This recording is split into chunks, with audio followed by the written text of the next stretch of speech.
क्या है ये इन्फ्लेमेशन जिसके बारे में आजकल सब बात कर रहे हैं? सोशल मीडिया, इंटरनेट, हर जगह एंटी इन्फ्लेमेटरी फूड्स की बात हो रही है। हमारे इससे बहुत से सेलिब्रिटीज भी हैं जिन्होंने एंटी इन्फ्लेमेटरी डाइट फॉलो कर कर अपना वेट रिड्यूस करा है। You know, I've all my life I've struggled to be thin. All my life I've dieted like crazy, I've exercised like crazy. Sometimes I would lose weight and then it would come back. Hi, I am Manisha Gaur, a clinical nutritionist and a health coach from Heal to Life. अगर आपको भी अपनी transformation journey start करनी है, weight loss करना है, weight gain करना है या कोई भी क्लिनिकल डिसऑर्डर जैसे कि kidney related, liver related, high cholesterol, uric acid, thyroid, इससे रिलेटेड कस्टमाइज्ड डाइट प्लान चाहिए तो स्क्रीन पे दिए गए इस वेबसाइट लिंक पे क्लिक कर आप अपनी वेलनेस जर्नी स्टार्ट कर सकते हैं। आज हम इसी इन्फ्लेमेशन के बारे में बात करेंगे कि एग्जैक्टली इन्फ्लेमेशन होता क्या है, किस तरह से आपकी बॉडी को इफेक्ट करती है, कितने तरह की इन्फ्लेमेशन होती है, किन ब्लड मार्कर से आप ये डिटेक्ट कर सकते हैं कि आपकी बॉडी में इन्फ्लेमेशन है, या ऐसे कौन से ट्रिगर्स हैं जो इन्फ्लेमेशन को बढ़ाते हैं आपकी बॉडी में। और इस वीडियो के एंड में मैं आपसे ये भी शेयर करूंगी कि आपकी लाइफस्टाइल या आपकी डाइट में ऐसे कौन से फूड्स हैं जिनकी हेल्प से आप अपनी बॉडी में इन्फ्लेमेशन कम कर सकते हैं। Chronic bloating, acid reflex, acidity, gas, heart related issues, ये भी यही बताते हैं कि आपकी बॉडी में क्रॉनिक इन्फ्लेमेशन है। अब जब आप डॉक्टर के पास जाएंगे तो यूजुअली जो बेसिक टेस्ट हैं, दो ऐसे बेसिक टेस्ट हैं जो आपको ये बताता है कि बॉडी में इन्फ्लेमेशन है। पहला है सी रिएक्टिव प्रोटीन जिसे सीआरपी कहते हैं, और दूसरा है ईएसआर मतलब एरिथ्रोसाइट सेडिमेंटेशन रेट। ये वो दो ब्लड मार्कर्स हैं जो आपकी बॉडी में ये बताएंगे कि आपकी बॉडी में कितना इन्फ्लेमेशन है। अब इन्फ्लेमेशन तो पता लग गया कि क्या है, बट एग्जैक्टली कितनी तरह का होता है। तो इन्फ्लेमेशन यूजुअली दो टाइप के होते हैं, अक्यूट और क्रॉनिक। पहले बात करेंगे अक्यूट इन्फ्लेमेशन के बारे में। सो अक्यूट इन्फ्लेमेशन एक इमीडिएट रिस्पॉन्स होता है किसी इंजरी, इरिटेशन की। ये आपकी बॉडी में एक प्रोटेक्टिव मैकेनिज्म है जो कि पैथोजेंस, इरिटेशन या इंजरी को कम करता है और बॉडी के डैमेज सेल को रिपेयर करने में भी हेल्प करता है। ये यूजुअली कुछ घंटे या कुछ दिन ही आपकी बॉडी में होता है। और इसकी जो साइंस एंड सिम्टम्स की अगर हम बात करें तो रेडनेस, स्वेलिंग, पेन, ये इसके कुछ सिम्टम्स हैं। Now what is chronic inflammation? Chronic inflammation as the name suggest ये ऐसा इन्फ्लेमेशन है जो आपकी बॉडी में लंबे टाइम तक रहता है। ये आपकी बॉडी में कुछ वीक्स तक, कुछ मंथ्स तक, इवन कुछ ईयर्स तक भी होता है। ये आपकी बॉडी का कंसिस्टेंट इन्फ्लेमेटरी रिस्पॉन्स है। अगर आपको ऐसे ट्रिगर्स जो कि अक्यूट इन्फ्लेमेशन कॉज करते हैं या फिर आप अक्यूट इन्फ्लेमेशन को ही बहुत टाइम तक अनट्रीटेड रखेंगे, then it can even turn into chronic inflammation. ऐसी बहुत सी स्टडीज हैं जो ये सजेस्ट करती हैं कि chronic inflammation can even lead to serious illnesses like cancer. अब क्रॉनिक इन्फ्लेमेशन तो पता चल गया कि क्या है, बट आपकी बॉडी ऐसे कौन से साइन एंड सिम्टम्स हैं जो आपको देती है ये बताने के लिए आपकी बॉडी में क्रॉनिक इन्फ्लेमेशन है। I will tell you. जैसे कि फ्रीक्वेंट फीवर आना, फ्रीक्वेंट इन्फेक्शन कैच करना, बहुत थका थका या लेथार्जिक रहना, depression, anxiety, mood swings, gut related issues जैसे कि bloating, constipation, acid reflux, subsequent weight gain या वेट लॉस होना, ये सभी सिम्टम्स हैं कि आपकी बॉडी में किसी ना किसी तरह की क्रॉनिक इन्फ्लेमेशन जरूर है। अब ये क्रॉनिक इन्फ्लेमेशन अगर आपकी बॉडी में इतने समय तक अनट्रीटेड रहेगी तो इसके कोई ना कोई कॉन्सिक्वेंसेस तो ऑफकोर्स जरूर होंगे। जी हाँ, सो यही क्रॉनिक इन्फ्लेमेशन अल्टीमेटली आपकी बॉडी में प्रोग्रेस करती है किसी क्रॉनिक डिजीज पे, जैसे कि autoimmune disorders, lupus, rheumatoid arthritis, psoriasis, या फिर गट रिलेटेड इश्यूज जैसे कि GERD, Crohn's disease, IBS, IBD, acidity, bloating, chronic constipation या इवन कार्डियोवैस्कुलर डिजीज जैसे कि आर्टरीज ब्लॉक हो जाना, कोलेस्ट्रॉल का बढ़ना, ये सब अल्टीमेटली कॉज है क्रॉनिक इन्फ्लेमेशन का ही। इनफैक्ट यही chronic inflammation can even lead two diabetes, obesity and even depression. अब हमने ये तो जान लिया कि क्रॉनिक इन्फ्लेमेशन आपकी बॉडी में क्या कर सकती है, बट ये भी जानना जरूरी कि ये क्रॉनिक इन्फ्लेमेशन किन रीजन की वजह से होती है, मतलब इसका कॉज क्या है। अब जिन फैक्टर्स की मैं आपसे बात करूंगी ये वो फैक्टर्स हैं जो अल्टीमेटली आपकी बॉडी में क्रॉनिक इन्फ्लेमेशन कॉज करते हैं, और इन्हीं फैक्टर्स को अगर आप चेंज करेंगे, मॉड्यूलेट करेंगे अपनी डे टू डे लाइफ में, तो ये आपकी बॉडी में क्रॉनिक इन्फ्लेमेशन को भी कम करेंगे। सबसे पहला फैक्टर है फिजिकल एक्टिविटी। सो यूजुअली जब हम लोगों से फिजिकल एक्टिविटी की बात करें तो उससे वो डायरेक्टली वेट लॉस से रिलेट करते हैं कि अगर मैंने आपको कोई जिम जाने के लिए एडवाइस करा या कोई फिजिकल एक्टिविटी अडेप्ट करने के लिए कहा तो इसका मतलब मैं चाहती हूँ कि आप वेट लॉस करें। यस, फिजिकल एक्टिविटी का रिलेशन वेट लॉस से है, पर फिजिकल एक्टिविटी आपकी बॉडी में इन्फ्लेमेशन को भी कम करती है। TNF एंड IL-6 ये दो ऐसे मॉलिक्यूल्स हैं जब आपकी बॉडी क्रॉनिक इन्फ्लेमेशन में होती है तब रिलीज होते हैं। रेगुलर फिजिकल एक्टिविटी से यही मॉलिक्यूल्स सप्रेस होते हैं, इनका रिलीज आपकी बॉडी में कम होता है। जब एक फिजिकल एक्टिविटी आप लॉन्ग टर्म फॉलो करते हैं तब बॉडी में एंटी इंफ्लेमेटरी मॉड्यूलेटर रिलीज होते हैं जैसे कि IL-10 और एडिबोनेक्टिन, जो कि आपकी बॉडी को अल्टीमेटली क्रॉनिक इन्फ्लेमेशन से। एक्सेसिव फैट या कहेंगे विसरल फैट ये एक बहुत बड़ा कॉज है हमारी बॉडी में क्रॉनिक इन्फ्लेमेशन का। अगर हम लॉन्ग टर्म फिजिकली इनएक्टिव रहते हैं, एक सेडेंटरी लाइफस्टाइल में रहते हैं, तो यही फैट परसेंटेज हमारी बॉडी में बढ़ जाती है, ओबेसिटी होती है, वेट गेन होता है, जो कि अल्टीमेटली क्रॉनिक इन्फ्लेमेशन कॉज करता है। अगर आप फिजिकली एक्टिव रहेंगे, एक एक्टिव लाइफस्टाइल में रहेंगे, तो आपकी बॉडी में फैट परसेंटेज कम रहेगा, अल्टीमेटली क्रॉनिक इन्फ्लेमेशन भी कम रहेगी। यही फिजिकल एक्टिविटी आपकी बॉडी में एंटीऑक्सीडेटिव एंजाइम्स को भी रेगुलेट करती है। अगर आपकी बॉडी में ऑक्सीडेटिव स्ट्रेस कम होगा तो अल्टीमेटली इन्फ्लेमेशन भी कम होगी।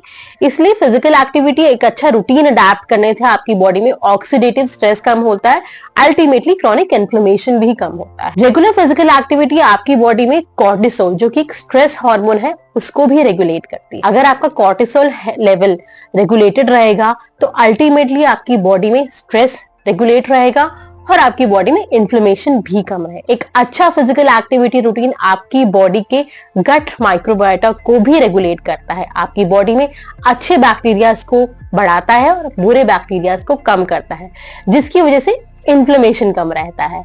इसीलिए एक अच्छा फिजिकल एक्टिविटी रूटीन अडैप्ट करना बहुत जरूरी है।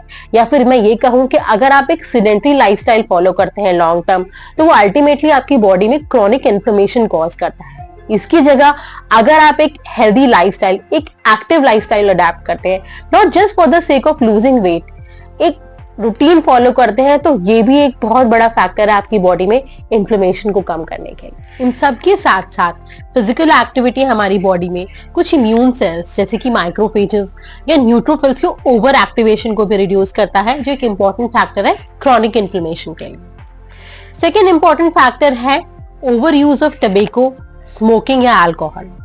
स्मोकिंग या फिर टबैको यूज से हमारी बॉडी में टॉक्सिन्स रिलीज होते हैं जैसे कि निकोटीन या कार्बन डाइऑक्साइड। अगर हम ओवर यूज ऑफ अल्कोहल करते हैं तो उससे भी हमारी लिवर हेल्थ डैमेज होती है, हमारी बॉडी में टॉक्सिन्स बढ़ते हैं और साथ ही साथ हमारी बॉडी का गट माइक्रोबायोटा भी डिस्टर्ब होता है। इसलिए ये भी एक इंपॉर्टेंट फैक्टर है हमारी बॉडी के क्रॉनिक इन्फ्लेमेशन के लिए।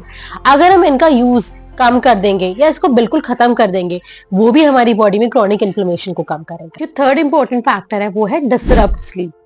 अगर आप लंबे टाइम से अच्छी नींद नहीं ले रहे हैं तो ये आपकी बॉडी में प्रो इन्फ्लेमेटरी साइटोकिनिन्स जैसे कि IL-6 या CRP लेवल्स बढ़ाता है, जो कि मार्कर्स है इन्फ्लेमेशन के। इसलिए अच्छी नींद लेना बहुत जरूरी है।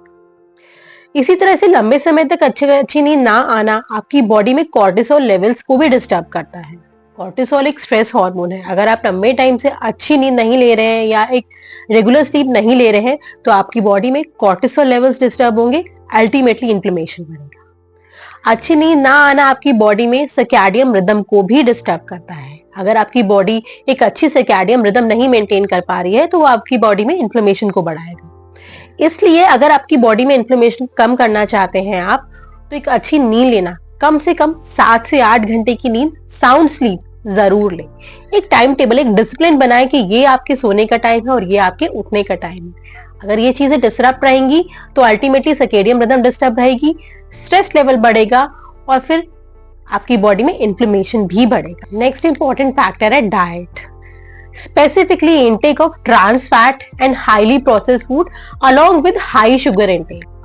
अगर आप अपनी डाइट में ट्रांस फैट का इंटेक, जो कि majorly highly processed packet food या जो रोड साइड फ्राइड स्नैक्स होते हैं उसमें अवेलेबल है, अगर आपकी अपनी डाइट में बहुत ज्यादा ले रहे हैं तो इसका मतलब आपकी बॉडी में ट्रांस फैट बहुत ज्यादा जा रहे हैं। ट्रांस फैट आपकी बॉडी में जो इन्फ्लेमेटरी मार्कर्स हैं जैसे कि IL-6 या TNF को बढ़ाता है, जो कि कॉज है इन्फ्लेमेशन का। अगर आप बहुत ज्यादा ट्रांस फैट अपनी बॉडी में या अपने फूड में ले रहे हैं तो ये आपकी बॉडी में विसरल फैट भी बढ़ाएगा, मतलब फैट परसेंटेज बढ़ाएगा, जो अल्टीमेटली जैसे कि मैंने पहले बताया इन्फ्लेमेशन को बढ़ाएगा। यही ट्रांस फैट आपकी बॉडी में एलडीएल मतलब low density lipoprotein which is a kind of a bad cholesterol, उसको भी आपकी बॉडी में बढ़ाता है। ट्रांस फैट का इंटेक आपकी बॉडी में बैड बैक्टीरिया, आपके गट पे बैड बैक्टीरिया को बढ़ाता है और अच्छे बैक्टीरिया के काउंट को कम करता है, जो कि अल्टीमेटली आपकी बॉडी में इन्फ्लेमेशन बढ़ाएगा। इसलिए कोशिश करें कि आपकी अपनी डाइट में ट्रांस फैट रिच फूड मतलब बहुत ज्यादा पैकेट या प्रोसेस फूड या फ्राइड फूड अपनी डाइट में कम से कम लें। इसकी जगह आप और कुकिंग मेथड्स यूज कर सकते हैं, जैसे कि स्टीमिंग, बॉइलिंग। जो आप ऑयल घर में यूज कर रहे हैं उसे रिपीटेडली हीट करके बार बार गर्म करके या फ्राइंग करके यूज ना करें। जब हम किसी ऑयल को बार बार रीयूज करते हैं तो उसका ट्रांस फैट कंटेंट भी बढ़ जाता है। दूसरी बात जो मैंने बताई थी, हाईली शुगरी फूड। अगर आपकी बॉडी में या आपकी डेली डाइट में शुगर का इंटेक बहुत ज्यादा है, चाहे वो चीनी की फॉर्म में है या किसी भी अनप्रोसेस्ड कुकीज या किसी भी हिडन फॉर्म में है, वो भी आपकी बॉडी में इन्फ्लेमेशन कॉज करता है, क्योंकि बहुत ज्यादा शुगर आपको एजिंग जल्दी करेगा, ऑक्सीडेटिव स्ट्रेस बढ़ाएगा और साथ ही साथ आपकी बॉडी में जो आपका गट है उसके अच्छे बैक्टीरिया के बैलेंस को भी कम करेगा।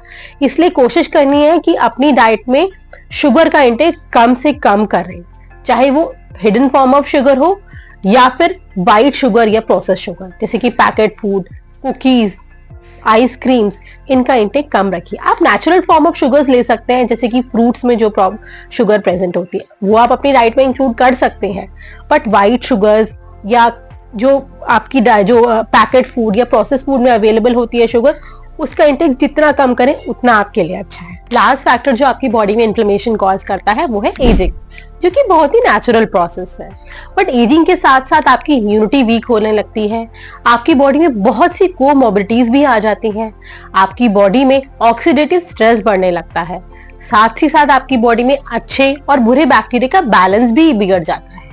अल्टीमेटली आपकी हीलिंग का प्रोसेस स्लो हो जाता है और जो इन्फ्लेमेशन कॉज करता है, बट ये नेचुरल है।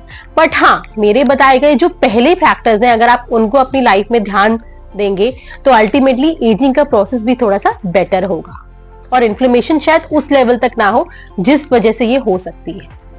सो अब मैंने आपसे ऐसे सारे फैक्टर्स डिस्कस कर लिए हैं जो कि इन्फ्लेमेशन कॉज करते हैं, और साथ ही साथ मैंने आपसे ये भी डिस्कस करा है कि आप कैसे उन फैक्टर्स पे काम करके अपनी बॉडी में क्रॉनिक इन्फ्लेमेशन को कम कर सकते हैं। अब मैं आपसे शेयर करूंगी ऐसे फूड्स जो आप अपनी डेली डाइट में इंक्लूड करेंगे तो आपकी बॉडी में इन्फ्लेमेशन को कम करेंगे।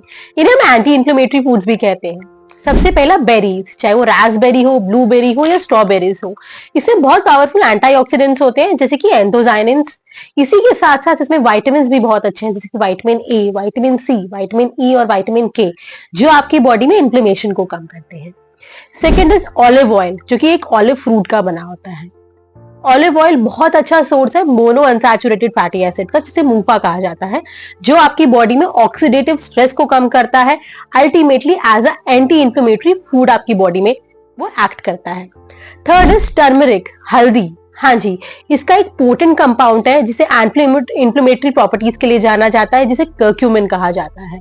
कर्क्यूमिन आपकी बॉडी में इन्फ्लेमेशन को कम करता है, बट अगर आप इसे ब्लैक पेपर मतलब काली मिर्च के साथ पेयर करके लेंगे तो ये इसका अब्जॉर्प्शन आपकी बॉडी में बहुत अच्छा होगा। इसलिए आपने देखा हो कि हमारी इंडियन करीज में कर्क्यूमिन मतलब हल्दी का बहुत फ्रीक्वेंट यूज होता है और इसे एंटीसेप्टिक भी कहा जाता है, क्योंकि यह हमारी बॉडी में इन्फ्लेमेशन को कम करता है।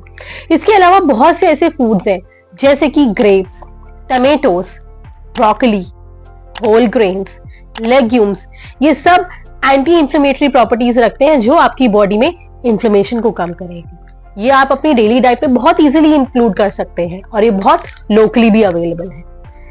आई होप अब आपको ये सब चीजें क्लियर है कि इन्फ्लेमेशन एग्जैक्टली है क्या, किन कारणों से ये आपकी बॉडी में होता है और आप अपनी लाइफ में किन चेंजेस के साथ अपनी बॉडी में क्रॉनिक इन्फ्लेमेशन को कम कर सकते हैं। इसी के साथ साथ अपनी डेली डाइट में ऐसे कौन से फूड्स आप अपनी डाइट में इंक्लूड करेंगे जो आपकी बॉडी में एंटी इन्फ्लेमेटरी काम करेंगे। आई होप आपको ये वीडियो पसंद आएगी। चैनल को सब्सक्राइब करें और वीडियो को लाइक करना ना भूलें।